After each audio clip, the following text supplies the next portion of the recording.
이 시간 우리 같이 모인 우리 믿음의 권속들 같이 생각하시면서 옆에 뒤에 우리 다시 한번 같이 인사 같이 나누겠습니다. 사랑합니다. 축복합니다. 이 시간 다 같이 인사하겠습니다. 사랑합니다. 축복합니다.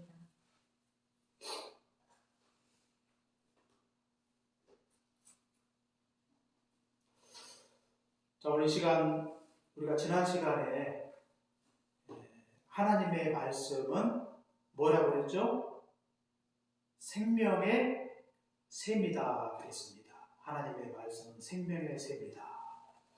말씀은 생명을 살리고, 그리고 말씀은 생명을 소송케 하고, 또 말씀은 생명을 열매 맺게 한다고 이렇게 말씀을 드렸어요. 반대로 말씀은 생명을 살리기도 하지만 또 죽이는 것이 있습니다. 그 죽이는 것이 무엇인가? 바로 이 죄라고 하는 것입니다. 죄. 그래서 성경은 죄의 삭은 사망이다 그래서 죄의 삭은 사망이다. 허물과 죄로 죽었다 그랬습니다.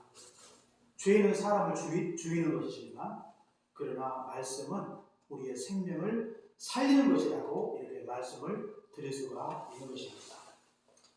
그렇다면 이 죄라고 하는 것이 과연 무엇일까요? 이 죄라고 하는 것은 우리가 세상에서 볼 때는 죄라고 하는 것은 이 비양심적이고 무도한 행위를 가리켜서 죄라고 이렇게 정의를 하고 있습니다. 보통 세상에서 죄라고 할 때는 실정법을 어겼을 때 보통 죄라고 이렇게 이야기를 많이 하죠. 그러나 이 성경은 이 죄에 대한 개념이 좀 달라요. 이 구약 히브리어로 죄라고 하는 것을 하타라 이렇게 부르는데요. 이 하타라고 하는 것은 빗나갔다 그런 뜻입니다. 빗나갔다. 마치 앞에 이 관역이 있는데 그 관역에서 빗나가는 걸 가리켜요. 말씀의 이 관역에서 빗나갔다. 말씀에 비춰볼 때 어긋났다 그런 뜻이죠. 그러니까 이것은 말씀에 대한 불순종을 가리킵니다. 그래서 우리가 보통 죄라고 이야기할 때는 성경에서 말씀하고 있는 죄의 개념과 세상에서 말씀하고 있는 죄의 개념이 다르다고 하는 것입니다.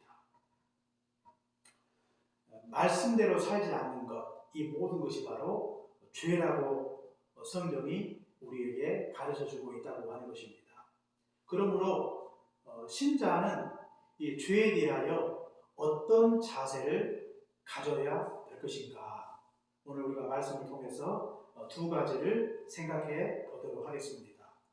첫째는 이 죄에 대하여 그 죄의 심각성을 깊이 인식해야 된다고 하는 것입니다. 죄의 심각성.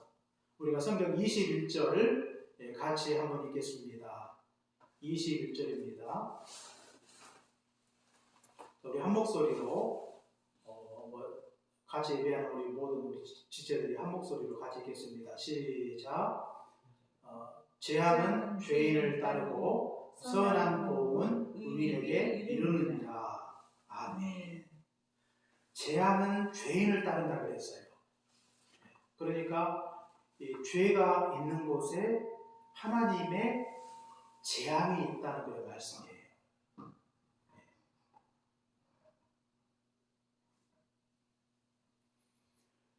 죄는 하나님의 심판을 부른다는 그런 말씀입니다. 그렇기 때문에 죄는 결국 재앙을 부르기 때문에 죄 자체를 우리가 가볍게 보아서는 안 된다고 하는 것입니다.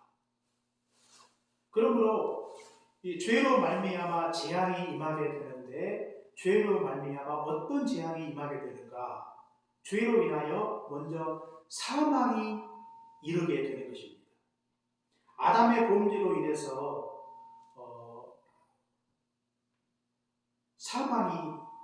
사망이 이르지 않습니까? 그리고 아담이 범죄하고 난 이후에 인간은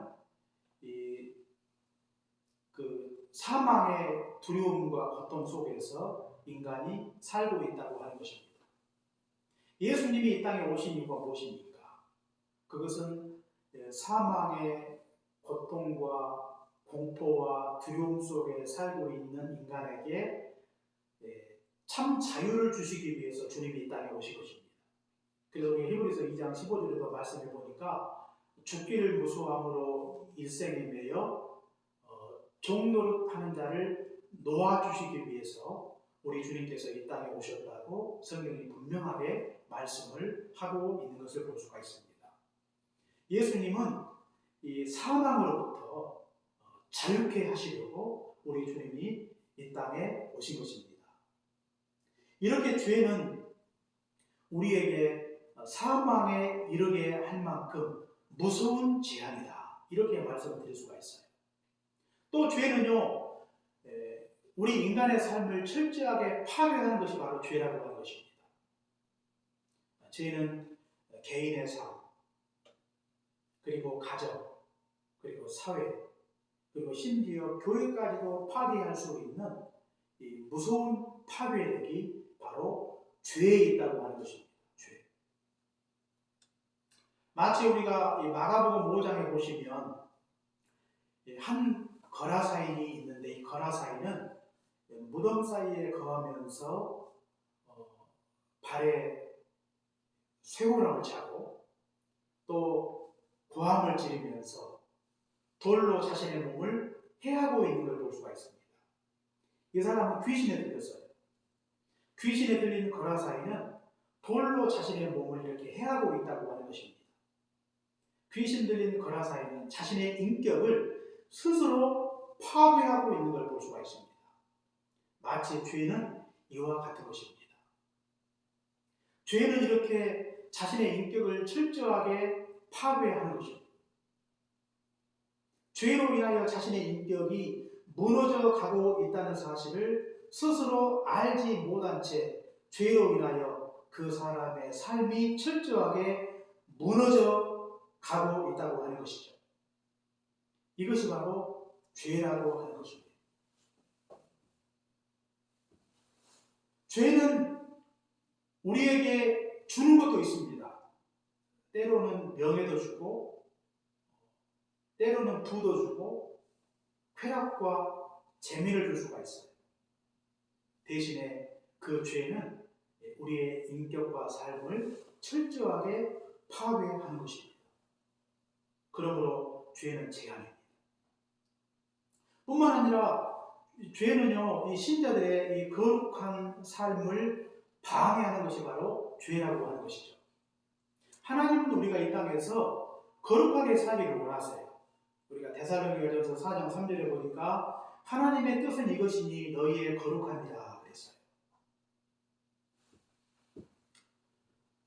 하나님은 우리가 이 땅에서 거룩한 자로 살기를 원하십니다. 그런데 이 거룩한 삶을 방해하는 것이 무엇인가? 바로 죄입니다. 하나님의 뜻은 이것이니 너희의 거룩함이라 곧 음란을 버리고 그랬거든요. 그러니까 이 음란은 죄죠. 이 죄를 버리라고 하는 것은 거룩한 삶을 방해하는 것이 바로 죄이기 때문입니다. 죄를 버리지 않고는 우리가 하나님 앞에 거룩한 자로 살아갈 수 없는 것입니다. 우리 신자들이 이 거룩한 자로 살아가기 위해서 버려야 될 죄가 무엇인가? 그 죄가 매우 많습니다. 그런데 저는 우리 신자들이 버려야 될 죄가 있는데 그것은 저는 영적인 안일함이라고 이렇게 말씀을 드릴 수가 있습니다. 영적인 안일함. 우리 주님은요, 열심을 품고 주를 섬기라 이렇게 말씀을 하고 있는데 우리의 이런 영적 안일함 때문에 우리가 열심히 주를 믿지 못하고 열심히 주를 따르지 못할 때가 굉장히 많습니다. 주님은 우리가 주님을 따를 때 자기를 부인하고 자기 십자가를 지고 주님을 따르라고 이렇게 말씀을 하고 있지만 우리는 자기를 부인하지도 않고 자기 십자가를 지지도 않고 주님을 따라갈 때가 많습니다. 우리의 이런 영적 안일함 때문입니다. 이런 영적 안일함이 우리 안에 죄로 자리 잡고 있어서 그 죄로 말미암아 우리가 하나님 앞에 거룩한 자로 살아가지 못할 때가 많이 있어요. 주님을 따를 때 나름대로 일정한 선을 그어놓고 주님을 따라갈 때가 많이 있어요. 신앙생활 하면서 나름대로 이렇게 각자의 이 루틴이 있어요. 그래서 어느 정도 이 바운더리를 정해놓고 그것까지만 하려고 할 때가 많습니다. 그 이상으로 가지 않아요. 나름대로 신앙의 한계를 정해놓고 주님을 따라갈 때가 많습니다.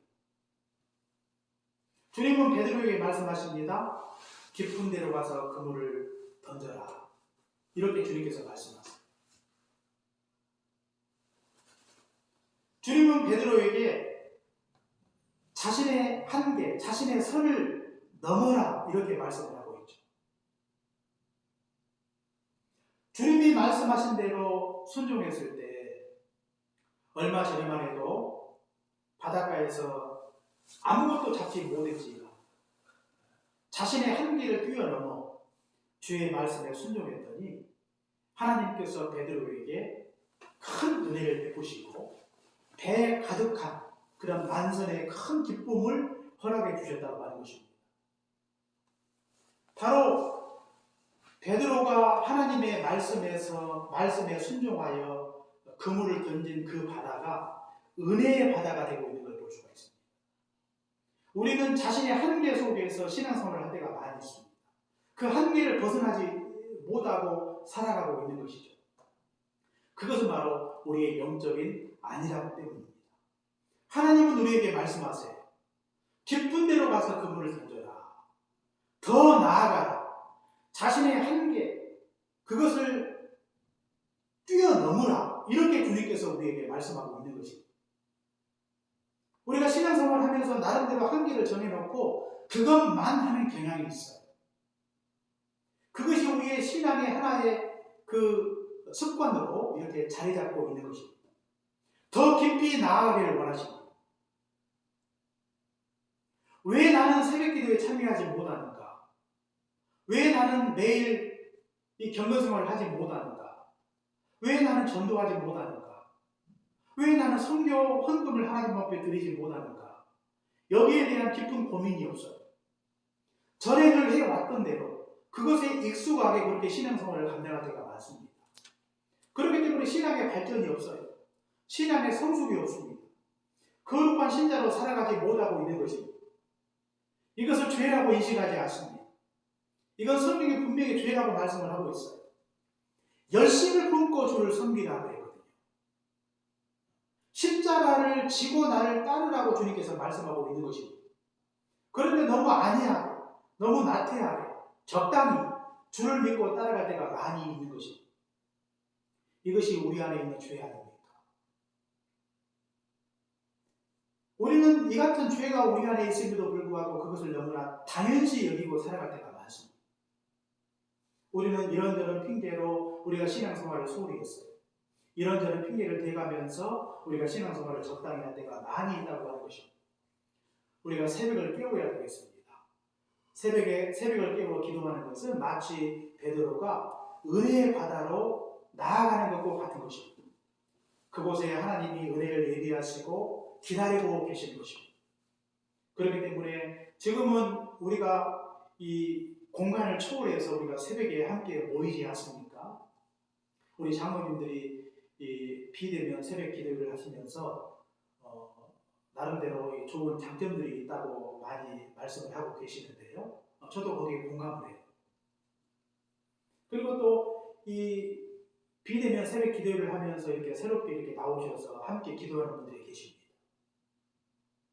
그런데 늘 전에 안 하신 분들은 거기에 도전하지 않습니다. 아무런 변화가 없어요. 깊은 데로 나아가지 않습니다. 나는 할 수 없는 영역이라고 스스로 단정하고 항상 자기 한계 속에서 그렇게 신앙생활을 감당하는 것입니다. 이것이 어쩌면 우리 안에 들어있는 안일함의 죄가 아닌가 우리가 깊이 생각을 하셔야 되겠습니다. 죄는 반드시 재앙을 부르게 되는 것입니다. 그렇기 때문에 죄가 얼마나 심각한가를 깊이 인식해야 되겠습니다. 내가 구원을 받았기 때문에 죄가 더 이상 문제가 되지 않는다고 생각하지 마십시오. 구원받은 이후에도 여전히 신자들에게 가장 큰 문제가 무엇인가? 그게 바로 죄라고 하는 것입니다. 죄는 여전히 우리에게 무시할 수 없는 강력한 존재로 우리 앞에 있는 것입니다. 그렇기 때문에 결코 우리가 그것을 가볍게 생각하지 말아야 되겠습니다. 특히 우리가 세상의 죄도 우리가 무시할 수 없지만 우리 안에 들어있는 죄, 뿌리 깊은 죄, 습관적인 죄, 고질적인 죄, 안일한 죄, 이런 죄악들을 우리가 결코 가볍게 생각하지 말고 죄는 하나님의 진노를 부르고 재앙을 부르는 무서운 것임을 항상 기억하고 죄에 대한 심각성을 깊이 인식하고 살아가시기를 주의 이름으로 축원합니다. 그 다음에 두 번째로 우리가 죄에 대하여 어떤 자세를 가져야 되겠습니까? 우리가 성경 19절 우리 같이 한번 읽겠습니다. 19절입니다. 우리 한 목소리로 읽습니다. 시작. 소원을 성취하면 마음에 달아도 미련한 자는 악에서 떠나기를 싫어하느니라. 아멘. 자, 미련한 자는 악에서 떠나기를 싫어한다 그랬어요.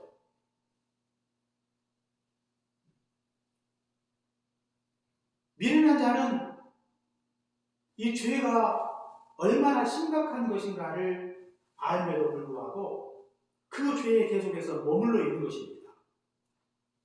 마치 미련한 개구리와 같은 것이죠. 찬물에 들어가 있는 개구리가 이제 점차 시간이 지나면서 이제 점차 그 찬물을 가열하게 되면 처음에는 따뜻하고 좋을 수가 있죠. 그러나 나중에는 그 물에 점차 익숙해져 가면서 자기도 모르게 개구리가 목숨을 잃을 수가 있다고 하는 것입니다. 일종의 개구리 효과라고 이렇게 이야기를 할 수가 있어요. 죄악 가운데 사는 것이 처음에는 좀 어색할 수가 있습니다. 그런데 죄악 가운데 사는 것도 거기에 익숙해지면 자신의 삶으로 서서히 자리를 잡게 되면 어색하지 않아요. 익숙하고 편안해지는 것입니다. 마치 개구리 효과와 같은 것입니다. 처음에는 아무런 문제가 없어요. 그런데 점차 익숙해지면서 그 삶이 어색하지 않고 편안함을 느끼는 것입니다. 자연스럽게 여겨지는 것입니다. 그런데 문제는 점차 그런 시간이 지속되면서 자신의 생명은 죽어간다고 하는 것이죠. 이 죄가 얼마나 심각한 것인가를 인식한다면 우리는 죄악 가운데 안주하며 살아갈 수 없는 것입니다. 죄로부터 떠나가야 된다고 하는 것이죠. 미련한 자가 되어 죄가 재앙을 부름에도 불구하고 그 죄에 계속해서 안주하는 자가 아니라 우리는 죄의 심각성을 인식하고 신속하게 죄를 떠나가야 되겠습니다. 이를 위해서 우리에게 필요한 것은 바로 결단하는 것입니다. 결단. 죄로부터 떠나가야 되겠다고, 죄를 끊어버려야 되겠다고 하나님 앞에 결단하는 것입니다. 말로만 하는 게 아니에요. 의지적 결단이 우리에게 필요하다고 하는 것입니다. 그러나 죄를 끊어내는 일은 결코 쉬운 일이 아닙니다. 많은 아픔과 고통이 있다고 하는 것입니다. 에스라 10장에 나와 있듯이 에스라 제사장이 이스라엘 백성들에게 너희가 이방 여인을 취하여 이스라엘의 죄를 더했다고 하면서 이방 여인들을 버리라고 이렇게 말씀하지 않습니까? 이방 여인들을 취한 자들 중에는 이미 자녀를 얻은 자가 있어요. 그럼에도 불구하고 이방 여인을 버리라 이렇게 말씀을 하고 있어요. 마치 죄를 끊어내는 것은 자신의 혈육을 끌어내는 것과 같은 것입니다. 자신의 살점을 도려내는 것과 같은 것입니다. 큰 아픔과 고통이 따를 수가 있는 것입니다. 오랫동안 죄악 가운데 살아왔던 자신의 삶을 끊어내는 것, 바꾸는 것 결코 쉽지 않습니다. 그럼에도 불구하고 그 모든 고통을 감수하고 반드시 끊어내야 할 것이 바로 죄라고 하는 것입니다. 우리 안에도 죄가 있어요. 개인적으로 내 안에 들어있는 이 교만, 욕심의 정욕, 탐심, 또 사람과의 관계 속에서 생길 수 있는 미움의 감정, 용서하지 못하는 마음, 이기심, 이런 죄가 우리 안에 있을 수가 있고, 하나님과의 관계 속에서 내가 말씀대로 순종하지 못하고 살고 있는 그 모든 죄가 우리 안에 있을 수 있는 것입니다. 그것이 이 죄고, 그 죄가 하나님의 진노를 부르고 재앙을 부른다는 사실을 항상 기억하고, 그 죄를 끌어내고자 하나님 앞에 담대히 결단하셔야 하겠습니다. 이런 거룩한 결단이 우리에게 필요합니다. 뭔가 인생의 성공을 위해서 결단하는 것도 중요합니다. 그러나 적어도 우리 신자들은 죄를 끌어내고자 하는 거룩한 결단이 우리에게 반드시 필요하다고 하는 것입니다. 이런 결단을 하나님이 기뻐하십니다. 성공을 위해서 뭔가 멋진 결단하는 것, 사람들에게 충분히 박수를 받을 수가 있어요. 그러나 죄를 끌어내기 위해서 하나님 앞에 한 가지 죄를 끌어내고자 하나님 앞에 결단할 수 있다면 하나님의 박수를 받을 수가 있는 것입니다. 하나님이 그것을 기뻐하시고 하나님의 그의 마음에 중심을 보시고 하나님이 복을 내려 주실 것입니다. 이런 한 가지 결단이 우리 안에 있을 때, 한 가지 죄를 끊어버리는 과감한 결단이 우리 안에 있을 때, 그때부터 우리 인생은 달라지는 것입니다. 그때부터 우리 인생은 큰 변화의 길로 나아갈 수가 있어요. 한 가지 죄를 끊어버리고 하나님 앞에 인생을 새롭게 살고자 결심할 때, 그 인생 가운데 그 결심이 변화의 촉매제가 되어서 그 삶에 엄청난 변화의 역사가, 회오리 바람이 그 인생 가운데 불어닥치게 되는 것입니다. 이런 결단을 하기를 우리 주님께서 간절히 원하고 계신 것입니다. 지금 하나님께서 우리 마음속에 이 같은 강력한 촉구를 하고 계신 것입니다. 우리 마음속에 들어있는 인생의 죄의 쓴뿌리가 무엇입니까? 습관적인 죄가 무엇입니까? 고질적인 죄가 무엇입니까? 그 죄로 인하여 우리의 인격이 파괴되고 우리의 삶이 무너지고 가정이 무너지고 사회가 무너지고 교회가 파탄나고 교회가 갈라지고 교회 가운데 심각한 문제가 생기고 있는 것입니다. 그런 죄를 우리가 가볍게 여기고 아무렇지 않다고 생각하고 마치 개가 그 토한 것을 다시 먹듯이 또 죄를 짓고 또 죄를 짓고 뒤로 돌아서서 또 며칠 있다가 또 같은 죄를 반복해서 이 죄를 범하고 살아갈 때가 얼마나 많은지, 그런 사람들이 우리 신자들의 삶을 거룩한 삶으로 나아가지 못하게끔 우리의 발목을 잡고 있다고 하는 것입니다.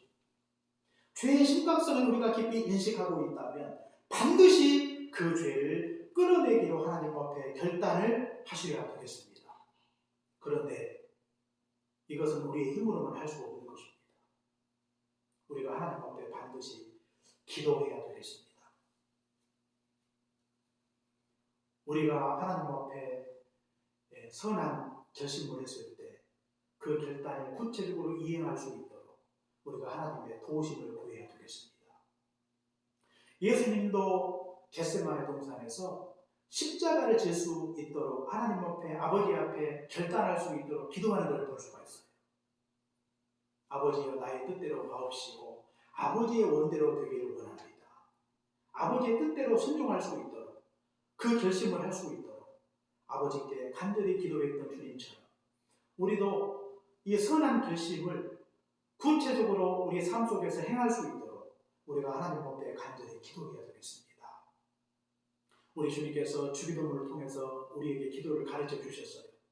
다만 낙에서 구하옵소서, 이렇게 기도했던 것처럼 이 죄가 많은 이 세상 속에서 우리가 죄악 가운데 살아가지 않도록 죄악 가운데 나를 건져 주시도록 하나님 앞에 간절히 기도해야 되겠습니다. 바울도 모든 일에 기도와 간구를 드리라고 말씀해 주신 것처럼 우리가 이 세상 속에서 범죄치 아니하고 또 설사 내가 죄를 범했다 할지라도 그 죄로부터 속히 떠나갈 수 있도록 우리가 하나님 앞에 간절한 마음으로 부르짖어 기도해야 되겠습니다. 우리의 능으로, 우리의 지혜로, 우리의 힘으로 할 수 없습니다. 하나님이 도우셔야 우리가 이 땅에서 거룩한 하나님의 백성으로 살아갈 수 있는 것입니다. 그러므로 우리가 세상에 나아갈 때마다, 직장에 갈 때마다, 그리고 친구를 만날 때 사람과의 관계 속에서 우리가 범죄하지 않도록 하나님 앞에 기도해야 되겠습니다. 오늘 내가 직장에 나아가 직장 생활할 때, 학교 생활할 때 범죄치 않도록 도와주옵소서. 세상은 죄가 가득하지만 세상과 철저하게 죄로부터 분리된 인생을 살아갈 수 있도록 우리가 하나님 앞에 더욱더 간절한 마음으로 부르짖어 기도해야 되겠습니다. 우리 자녀를 위해 기도하십시오. 우리 자녀들이 이 험한 세상을 살아갈 때 뱀같이 지혜롭고 비둘기같이 순결한 자로 살아갈 수 있도록, 그래서 하나님의 제한을 받는 자가 아니라 하나님의 축복받는 인생 살아갈 수 있도록 우리가 자녀를 위해서 간절히 기도해야 되겠습니다. 자녀들의 성공과 출세를 위해서만 기도하지 마십시오. 자녀들이 정말로 순전한 자녀로 살아갈 수 있도록 욥이 하나님 앞에 그렇게 기도했던 것처럼 우리가 자녀를 위해 기도해야 되겠습니다. 우리가 욥기 1장에 보니까요, 욥이 자신의 생일잔치가 벌어졌을 때 자녀들과 함께 잔치를 마친 후에 혹시라도 잔치 중에 우리 자녀들이 범죄하지 않았을까 하여, 혹시 하나님을 욕되게 하지 않았을까 하여 자녀들 각자의 이 자녀들의 수대로 번제 제물을 하나님께 드리고 있는 걸 볼 수가 있습니다. 욥의 관심이 무엇입니까? 자신도 범죄하지 않는 것이지만 자녀들이 행여나 잔치 중에라도 흐트러지지 아니하고 넘어지지 아니하고 망가지지 아니하고 범죄하지 않도록 늘 노심초사하며 혹시 범죄하였는가 하여 하나님 앞에 번제를 드리고 있는 걸 볼 수가 있습니다. 욥의 관심은 자녀들이 하나님 앞에 순전하게 살아가기를 간절히 원했다고 하는 것입니다.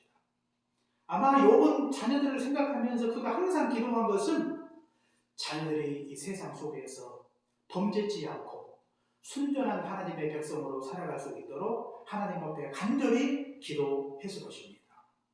우리가 자녀를 위해 기도할 것이 무엇입니까? 바로 이것을 위해 기도해야 되겠습니다. 다만 악에서 구하옵소서. 우리 자신도 악에서 구하시고 자녀도 구하시고 우리 교우들을 구하시고 한국 교회를 구원해 주옵소서. 이것을 위해서 우리가 하나님 앞에 간절한 마음으로 부르짖어 기도하셔야 되겠습니다. 이렇게 우리가 죄의 심각성을 깊이 깨닫고 죄로부터 떠나게 되면 하나님께서 반드시 우리에게 복을 내려 주실 것입니다. 우리 자신은 하나님 앞에 거룩한 자가 되고 하나님 앞에 경건한 자가 될 수가 있습니다. 다른 사람들에게 빛의 자녀로 인정을 받고 세상 속에서 덕을 세우게 되는 것입니다. 하나님께는 영광이 되고 하나님께로부터 큰 복을 받아 누리게 되는 것입니다. 우리가 오늘 성경 21절에 보니까 재앙은 죄인을 따르고 선한 보응은 의인에게 이른다 그랬어요. 죄가 있는 곳에는 하나님의 재앙이 임하게 되지만 악에서 떠나게 되면 하나님께서 의인에게 선한 보응을 하신다고 성경에 말씀하고 있는 것입니다. 하나님의 복을 주신다는 그런 말씀이에요. 왜 우리가 의인으로 살아가야 되는 것입니까? 왜 우리가 악에서 떠나가야 되는 것입니까? 악에서 떠나게 되면 하나님께서 우리에게 복을 주시기 때문입니다. 하나님의 뜻대로 우리가 이 땅에서 거룩한 하나님의 백성으로 살아갈 수 있는 것입니다. 세상은 죄에 대해서 심각성을 느끼지 못해요. 죄를 두려워하지 않습니다. 우리 신자들이 두려워할 것은 교양입니다. 오늘 하루 죄에서 떠나십시오. 오늘 하루 악에서 구해달라고 하나님 앞에 기도하십시오. 한 주간을 살아갈 때 이 세상은 죄로 가득 차 있지만 이 세상 속에서 거룩하고 순전한 하나님의 백성으로 살아가기에 부족함이 없도록 하나님 앞에 기도하시고 그 모든 죄를 끊어내는 과감한 삶의 결단을 통해 하나님 앞에 온전하고 순전한 하나님의 백성, 거룩한 하나님의 백성들로 살아가기에 부족함이 없는 그런 복된 인생 살아가시기를 주의 이름으로 축원합니다. 기도하겠습니다. 하나님 아버지 감사합니다. 우리를 죄와 사망에서 구원해 주신 것을 감사합니다. 죽음에서 생명으로 옮겨주신 것을 감사합니다. 그러나 구원받은 이후에도 여전히 우리 안에 죄가 큰 문제가 되고 있음을 하나님 앞에 고백을 드리옵나이다. 죄로 인하여 우리의 인격이 우리의 신앙에 손먹고 죄로 인하여 우리의 인격이 파괴되고 가정이 흔들리고 사회에 큰 문제가 생기고 교회가 죄로 인하여 어려움 당할 때가 얼마나 많은지